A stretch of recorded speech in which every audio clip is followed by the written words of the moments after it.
गरीब की बेटी को मिला जादुई नदी में महल ससुराल।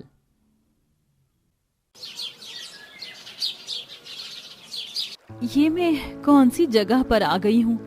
यहाँ कितना बड़ा महल है। क्या ये स्वर्ग है? मुझे ऐसा क्यों लग रहा है जैसे कि मैं अभी भी जिंदा हूँ। जो भी हो, ये लोग मुझे नहीं पता कौन है, इसलिए मेरा यहाँ से चले जाना ही बेहतर होगा। अनन्या ऐसे बोलकर बस जा ही रही थी कि तभी उसका पीछे से किसी ने हाथ पकड़ा। अनन्या ने घबरा कर पीछे देखा। कौन है? कौन हो तुम? वो मैं। अनन्या कहाँ आ गई थी? ये कौन सी जगह थी? और वो इसे स्वर्ग क्यों बोल रही थी? क्या वो मर गई थी या कुछ और? चलिए कहानी में पीछे चलकर जानते हैं। माँ, बाबा, ये लीजिए। माँ, वैसे मैं जानती हूँ कि आपको ये फलियों की सब्जी बिल्कुल भी पसंद नहीं है, लेकिन बस क्या करूँ, आज यही सब्जी सस्ती थी तो मैं यही ले आई। मेरी बच्ची, तेरे हाथों से बनी तो हर चीज मुझे खाने में अच्छी ही लगती है, तो तू ऐसे मत सोचा कर। सही कहा है माँ ने। मेरी बेटी तो जो बना दे वही अच्छा लगने लगता है। सच? हाँ, मेरी रानी बेटी एकदम सच। काश कि मैं विकलांग ना होता तो तुझे अच्छी अच्छी चीजें लाकर खिलाता। सही कहा। और अगर मेरी आंखों की रोशनी सही होती तो मैं भी अपनी बेटी को तरह तरह का खाना बनाकर खिलाती। माँ, बाबा, आप दोनों क्यों ऐसी बातें कर रहे हो? आपकी सेवा करना मेरा फर्ज है, इसमें मुझे खुशी मिलती है। और क्या फर्क पड़ता है आप मुझे बनाकर खिलाओ या मैं आपको? चलिए अब ये सब बातें छोड़िए और मैं आपको आपकी दवाई दे रही हूँ, वो खा लीजिए और सो जाइए। अनन्या ने अपने माँ बाप को खाना खिलाकर उन्हें सुला दिया। अनन्या एक गरीब लड़की थी जिसकी माँ अंधी और बाप विकलांग था। अनन्या ही उनका एकमात्र सहारा थी। ऐसे ही सिलसिला चल रहा था और आज के दिन। माँ, मैं कुएं से पानी भरने जा रही हूँ, आप और बाबा अपना ख्याल रखना। ठीक है मेरी बच्ची। अनन्या ऐसे बोलकर कुएं पर पानी भरने को आ गई कि तभी, अरे देख देख, ये तो अनन्या है ना, उन्हीं विकलांग माँ बाप की लड़की। हाँ है तो वही, वैसे ये काफी बड़ी है, अब इसको शादी कर लेनी चाहिए। इससे कम कम उम्र की बेटियां अपने माँ बाप के कंधों से बोझ उतार रही हैं, घरों से अपनी डोली उठवाकर। लेकिन इस बेशरम को देखो, माँ अंधी है, बाप विकलांग, और तब भी इसको शादी की कोई सुध नहीं है, उनके ही कंधों पर बोझ बनी बैठी है। सभी ऐसे ही बातें बनाने लगे। जब तक अनन्या ने कुएं से पानी भरा तब तक यही सब उसे सुनने को मिला। कहने दो, ये जो भी कहते हैं, वैसे भी इनका क्या है, मैं मेरे माँ बाबा का बोझ नहीं, सहारा हूँ। अनन्या ने ऐसे सोचते हुए खुद को समझा लिया और फिर वो पानी भरकर अपने घर वापस आ गई। ऐसे ही एक दिन अनन्या अपने माँ बाप को मंदिर लेकर गई थी, जहाँ पूजा के बाद पुजारी बोला, अरे दिलीप जी, अब तो बिटिया बड़ी हो गई है इसकी शादी नहीं करवानी है? पुजारी जी, वो करवानी है ना, लेकिन नहीं पुजारी जी, नहीं करनी मुझे शादी, क्योंकि मैं अपने माँ बाप को छोड़कर नहीं जाना चाहती हूँ। बेटा, बेटियां तो माँ बाप का बोझ होती हैं, तुम सारी उम्र इन पर बोझ बनकर रहना चाहती हो? जी काकी, लेकिन बोझ नहीं, सहारा, क्योंकि मेरे माँ बाप की इकलौती एक मैं ही तो औलाद हूँ। अनन्या इस तरह जवाब देती हुई अपनी माँ बाप को मंदिर से ले आई। लेकिन जैसे जैसे दिन बढ़ रहे थे, अनन्या को गांव वाले उसकी उम्र और शादी के ऊपर ताने मारते रहते थे, लेकिन अनन्या उन सभी की बातों को बस नजरअंदाज कर देती थी। ऐसे ही सिलसिला जारी था कि एक दिन अनन्या सब्जी लेकर रात में घर लौट रही थी। आज तो मुझे बहुत देर हो गई सब्जी लाने में, माँ बाबा को भूख लगी होगी, अब जल्दी से घर जाकर मैं इसे बना दूंगी। अनन्या ऐसे बोलती हुई बस अपने घर के दरवाजे तक पहुंची थी कि तभी उसे अपनी माँ की आवाज आई और उसके कदम रुक गए। सुनिए जी, हमारी बेटी इस साल 24 की हो गई। जब सभी उसकी शादी को बोलते हैं तो फिर मुझे भी बस चिंता सी होती है। सही कहा। जब सब कहते हैं कि माँ बाप के कंधों का बोझ, तो सच में कोई बोझ सा महसूस होता है। हमारी बच्ची बहुत अच्छी है, बहुत ख्याल रखती है हमारा, लेकिन सच कहूँ तो है तो वो एक बोझ ही। जब भी उसके बारे में सोचती हूँ तो चिंता के सिवा कुछ और नहीं होता। हेमा की ये बात अनन्या के दिल पर लग गई। क्या सच में? अरे अनन्या बेटा, तू? माँ बाबा, मैं आपके कंधों का बोझ हूँ। कोई बात नहीं, अगर ऐसा है तो ये बोझ आज ही आपकी छाती से उतर जाएगा। माँ बाबा अपना ख्याल रखना। अनन्या ऐसे बोलकर तेजी से भागने लगी। अनन्या, अनन्या रुक जा मेरी बच्ची, रुक जा मेरी बच्ची। अनन्या, अनन्या मेरी बच्ची। हेमा और दिलीप बेचारे दोनों चिल्लाते रह गए और अनन्या रोती और भागती हुई एक नदी के पास आ गई जो उनके गांव से जरा दूर बहती थी। मैंने तो खुद को अपने माँ बाप का सहारा समझकर समझाया हुआ था, लेकिन मुझे क्या पता था कि ये दुनिया वाले सही बोलते थे। मैं कोई सहारा नहीं, बस एक बोझ हूँ। लेकिन अब ये बोझ ज्यादा दिन नहीं रहेगा। बस अब मैं जा रही हूँ, भगवान मुझे अपने पास बुला ले। अनन्या ऐसे बोलकर नदी में कूद गई। वहीं गरीब माँ बाप के चीखने चिल्लाने से गांव के कुछ आदमी अनन्या के पीछे पीछे आए थे, लेकिन उन्होंने बस उसे कूदते हुए ही देखा। काका, आपकी बेटी ने तो नदी में कूदकर जान दे दी।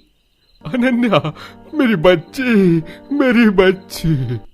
बूढ़े माँ बाप को अंदाजा भी नहीं था कि एक ही मिनट में उनकी बेटी उन्हें छोड़कर चली जाएगी। वहीं दूसरी तरफ अनन्या नदी में कूद चुकी थी, लेकिन वो मरी नहीं। कुछ देर के बाद जब उसने आंखें खोली तो उसने खुद को नदी की तलह पर लेटा हुआ पाया।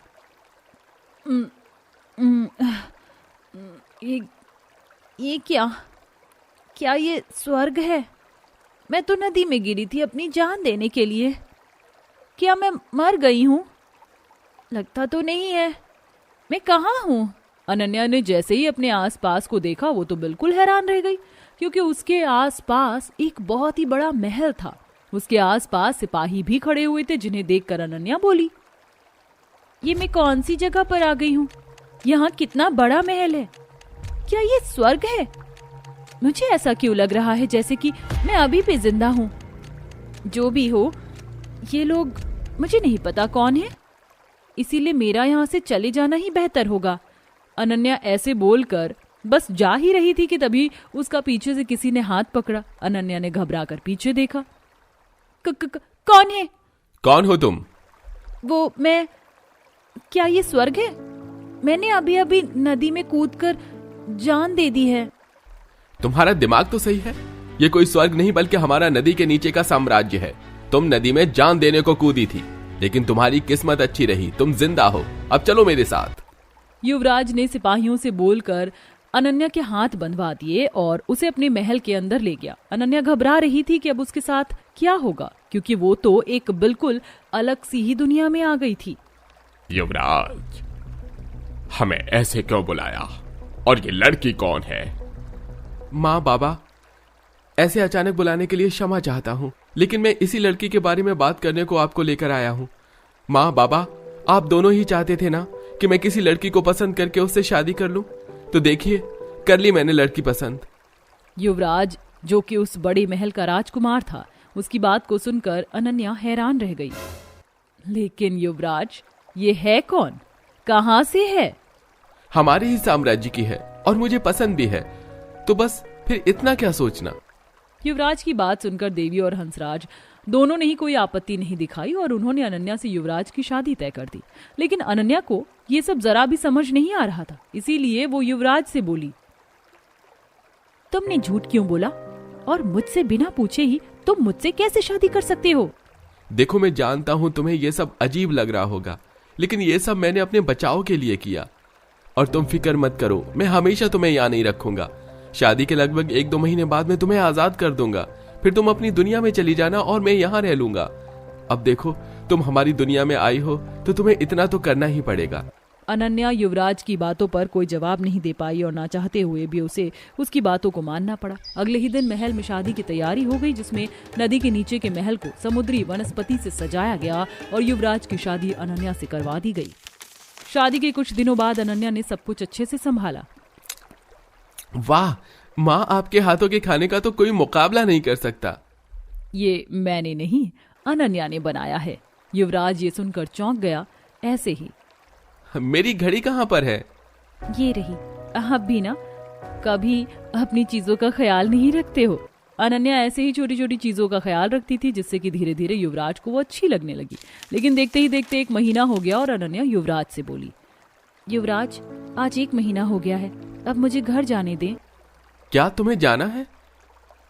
अनन्या, मैं जानती हूँ कि आप क्या कहेंगे। मैं भी आपको पसंद करने लगी हूँ, लेकिन युवराज, जमीन पर मेरे विकलांग माँ बाबा अकेले हैं। उनके लिए मुझे जाना होगा। नहीं, तुम कहीं नहीं जाओगी अनन्या। तुम मेरी पत्नी हो, और वैसे भी अगर माँ बाबा की बात है तो मैं उन्हें भी यहीं बुला लूंगा। सच? अनन्या ऐसे बोलकर युवराज से लिपट गई। अंत में युवराज ने अनन्या के माँ बाप को भी अपने नदी के महल में ही बुला लिया, जिसके बाद सभी खुशी खुशी रहने लगे। माँ तुमने मूंगफली के लड्डू बना दिए क्या? मुझे खाने का बहुत दिल कर रहा है। जल्दी से मूंगफली वाला लड्डू बनाकर दो ना, मुझको खाना है। अरे चिंटू बेटा, थोड़ा सब्र रख ले। मूंगफली का लड्डू बनाना कोई 2 मिनट की मैगी थोड़ी है जो तुरंत झटपट से बन जाएगी। अभी तो मैंने मूंगफली रेत में भूनना शुरू किया है।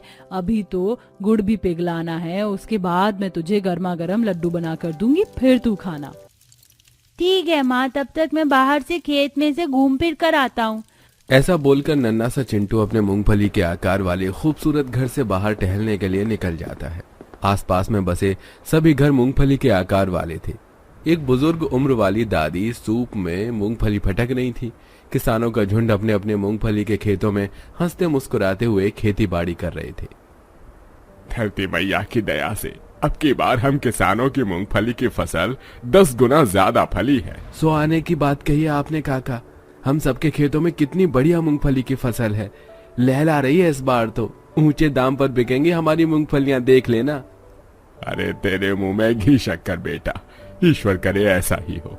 हम किसान लोग पूरे साल इस खेत में मेहनत करते हैं। साल भर की मेहनत के बाद फल मिलता है। मेरी तो एक ही कामना है, एक ही इच्छा है। इस बार हमारी मूंगफली अच्छे दामों पर व्यापारियों से बिक जाएगी तो मैं गरीबों में कंबल बांटूंगा। ऐसा बोलकर सभी किसान खेतों से मूंगफली की फसल को अलग करने लगते हैं। ठंडी ठंडी पूर्वा हवाएं जाड़ा उखाड़ रही थी। खेत के पास ही में एक नदी बह रही है, जिससे किसान लोग मूंगफली की फसल को सींचते हैं। लेकिन ताज्जुब करने की बात तो यह है कि गांव के अंदर सबके घर मूंगफली के हैं। आखिर क्या है इस मूंगफली गांव का रहस्य? क्या ये मूंगफली गांव हमेशा से इतना ही फलता फूलता गांव था? तो चलिए देखते हैं। तू देख लेना कमलेश, इस बार तो सबसे बढ़िया दानेदार मूंगफली की खेती तो मैंने करी है। इस साल तो मैं ही बाजी मारूंगा। ऐसी बात तो फिर फसल मिलाकर देख लो मदन भाई। तुम्हारे मुकाबले मेरे खेत की मूंगफली के दाने कितने मोटे मोटे हो गए हैं। इस बार के सीजन में तो मूंगफली बेचकर सबसे ज्यादा कमाई मैं ही करूंगा। क्यों रामू काका, आप तो बहुत ही बढ़िया अनुमान लगाते हो। देखकर बताओ दोनों में से किसके खेत की मूंगफली की गुणवत्ता ज्यादा अच्छी है। अरे मदन, कमलेश, धरती मैया का धन्यवाद करो कि हमारे गांव के किसी भी किसान की जमीन बंजर तो नहीं रहती। न किसी भी बरस सबके खेतों में मूंगफली की फसल हुई है। किसी में कम तो किसी में ज्यादा, लेकिन ईश्वर की दया से हम भूखे तो नहीं रहे। परिवार का भरण पोषण तो चल रहा है भगवान की दया से। ये कहानी है मखना गांव की, जहां के निवासियों का मुख्य कारोबार खेती बाड़ी था। गांव के किसान साल भर जमीन पर मूंगफली की खेती उगाते हैं। गांव में लगने वाला मूंगफली का बाजार जिले भर में सबसे बड़ा बाजार है। सभी के खेतों में मौसम की पहली फसल लहला रही है, लेकिन किसानों के अंदर खुशी से बढ़कर जलन की भावना है। सब किसान गरीब कंचन के मूंगफली के खेत को देख रहे हैं। देख रहे हो कमलेश, इस एक अकेली लड़की ने अकेले के बलबूते पर इतनी बड़ी जमीन की जुताई कर ली, वो भी बिना ट्रैक्टर के। बीज लगा लिया, और देखो इस साल इसकी मूंगफली की खेती तो हम बाकी किसानों से 4 गुना ज्यादा हुई है। और इतने मोटे मोटे दाने, इसके मूंगफली के बदले तो व्यापारी मुंह मांगा दाम दे देंगे। हे धरती मैया, आपका धन्यवाद। अब की बार मेरी मिट्टी ने सोना उगला है, सोना। इतनी अच्छी फसल हुई है, इस बार सारा कर्जा उतर जाएगा। फिर मैं अपने और दादी के रहने के लिए एक पक्का घर बना लूंगी। गरीब कंचन अपनी थोड़ी सी जमीन पर उगी हुई मूंगफली की फसल को देखती है। उसके दिल में काफी सारी उम्मीद लगी हुई है। उसने अपनी जिंदगी को संघर्ष और गरीबी भरे मंजरों से गुजारा है। इस दुनिया में उसके माता पिता नहीं, केवल इकलौती बुजुर्ग दादी उसके जीने का सहारा है। वो मिट्टी की मड़ई के अंदर रहती हैं, जिसमें बहुत सारे छेद और दरार हैं, जहां से ठंडी ठंडी हवा अंदर आती है। मूंगफली ले लो, मूंगफली ताजी ताजी मीठी मीठी करारी दानेदार मूंगफली खा लो। आओ आओ, सर्दी की मूंगफली खा लो। गजक पट्टी वाली मूंगफली ले जाओ, एकदम सस्ते में। जी हाँ, एकदम सस्ते में बाबूजी। अरे वाह, तुम्हारे मूंगफली तो बहुत ही करारे और बढ़िया दानों के हैं। ऐसा करो 10 किलो तोल दो, ये गजक पट्टी के लिए लेकर जाना है। जी अभी तौल देती हूँ। कंचन की मूंगफली खरीदने के लिए बाजार में ग्राहकों की भीड़ लग जाती है। उसकी सारी मूंगफली बिक जाती है। तभी धनपत सेठ, जो हर साल उस गांव के किसानों का मूंगफली खरीदता है, वो कंचन के मूंगफली खरीदने का सौदा करता है।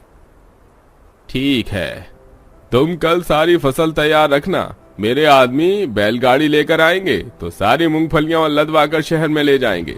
पैसे भी मैं कल उन्हीं के हाथों भिजवा दूंगा। ठीक है सेठ जी, मैं आज ही अपनी फसल की सारी ढेर काट के बोरी में भरवा कर तैयार कर दूंगी। कंचन के खेत की सारी मूंगफलियां सेठ खरीद लेता है और बाकी किसान हाथ मलते रह जाते हैं। सब मिलकर षड्यंत्र रचते हैं। देखा, इस कंचन के चलते हम किसानों के साल भर की मेहनत पर पानी फिर गया। सेठ ने हमारी मूंगफलियों को नहीं खरीदा, अब हमें घाटा खाना पड़ेगा। चिंता मत करो मदन, उसकी नौबत नहीं आएगी। मेरे पास एक तरकीब है।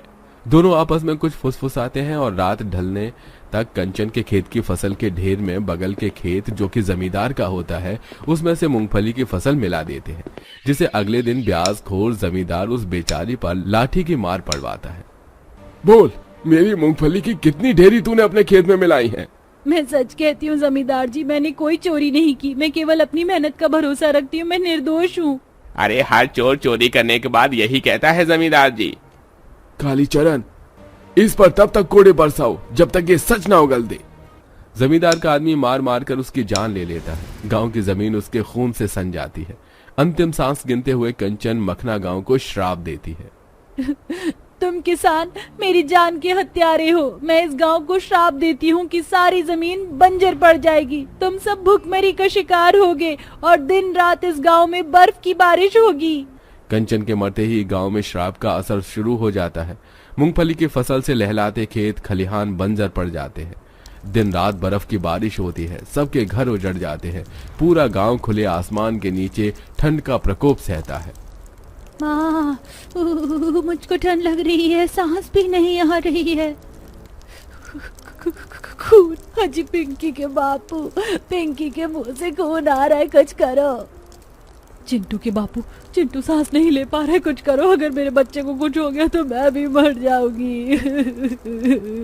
इस सब के जिम्मेदार हम किसान हैं। हम उसके मौत के भागीदार हैं। अपने पापों गुनाहों से तौबा करो। पूरा गांव पश्चाताप करता है, जिससे धरती मैया उनको दर्शन देती है। ये धरती उस निर्दोष के लहू से अगले 1 वर्षों तक श्रापित है।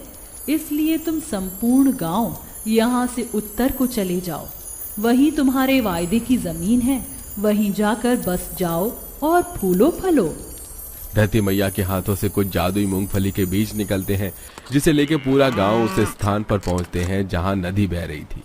धरती मैया के कहे अनुसार हम जमीन तक पहुंच तो गए, लेकिन हम यहाँ घर कैसे बनाएंगे? गांव में फूस का एक तिनका भी नहीं बसा है। बेआसरा कैसे जिंदा रहेंगे इतनी ठंड में? तभी एक अद्भुत चमत्कार होता है और देखते ही देखते धरती माँ के दिए गए जादुई मूंगफली बड़े बड़े विशाल मूंगफली के आकार वाले सुंदर घर में बदल जाते हैं।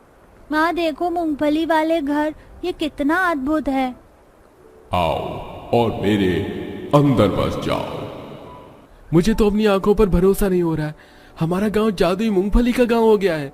अब हम इसी जमीन पर खेती बाड़ी करेंगे और कभी किसी के आगे बढ़ने से नहीं चलेंगे। सबने मूंगफली बोरियों में भर ली। चलो, हमारे खेत की पहली फसल इस साल हम जरूरतमंदों में बांटेंगे। हाँ काका, जाने अनजाने में हमने जो अपराध किए हैं वो क्षमा योग्य नहीं है, लेकिन हम गरीबों की भलाई करके तो इंसानियत कमा सकते हैं। सभी किसान मूंगफली की पहली फसल फुटपाथ पर रहने वालों में बांटते हैं और इस बात की शपथ खाते हैं कि किसी की तरक्की से ईर्ष्या नहीं रखेंगे। इस तरह जादुई मूंगफली गांव के निवासी खुशहाली से रहते हैं।